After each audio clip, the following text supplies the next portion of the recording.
Okay, next up, right, the differences between photophosphorylation in photosynthesis and oxidative phosphorylation in respiration. Okay, so let's look at the source of electrons, right? So for photophosphorylation, ultimately the electrons come from water, right? Because once the electrons in the reaction centers are excited and donated, right, then the new electrons comes from water. But I have broken down the source for non-cyclic and cyclic photophosphorylation. For non-cyclic, of course, it comes from water, right? PS2 would carry out photolysis of water, right, to make electrons to replace those that are donated. For cyclic, right, because the electrons are excited from PS1, the reaction center of PS1, then it goes back to the same reaction center in PS1.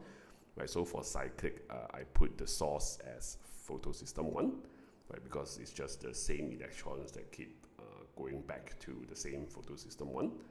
Okay, but again, ultimately, right, the electrons will come from water, right, because whatever photosystem 1 has, it also came from photosystem 2, right, and photosystem 2, the electrons came from water, right.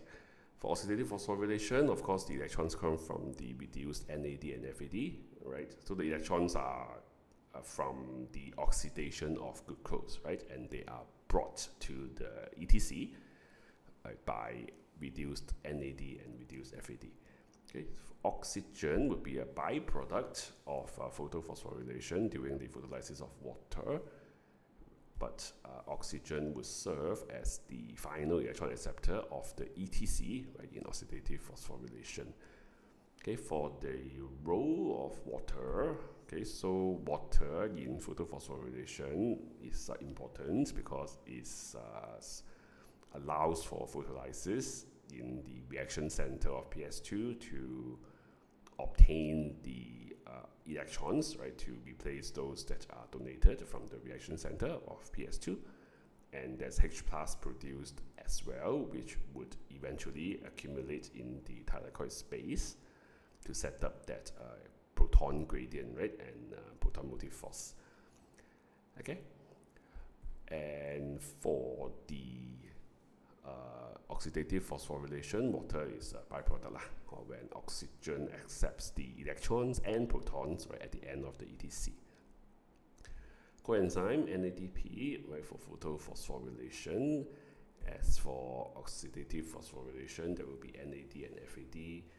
Right, so whenever we mention coenzyme, right, basically for photosynthesis it is NADP, right, and for respiration it is NAD and FAD lah. That's the coenzyme for the processes.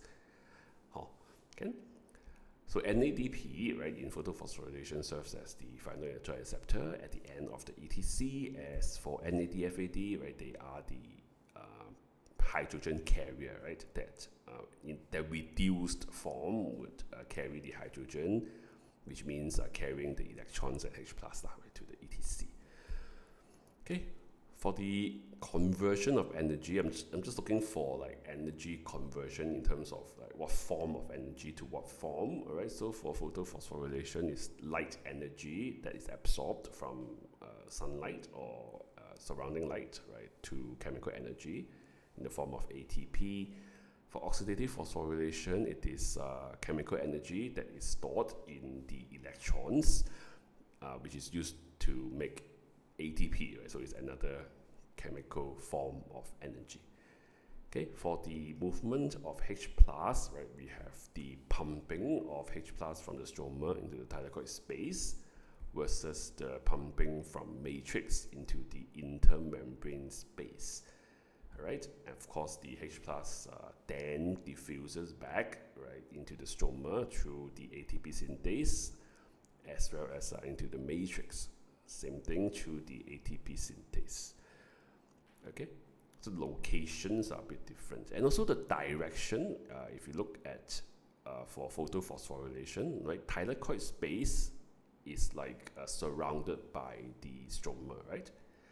So some textbooks or some answers that you see, right, from other schools especially, would say that the pumping of the H plus would be inward, right, from the surrounding stroma into the thylakoid space, versus in oxidative phosphorylation, the intermembrane space is outside.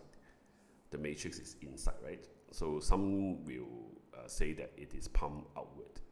Okay, so they take this inward versus outward as a difference. Okay, so personally, I don't really like inward versus outward, right? Because it's a bit vague. So I prefer to name the locations, right?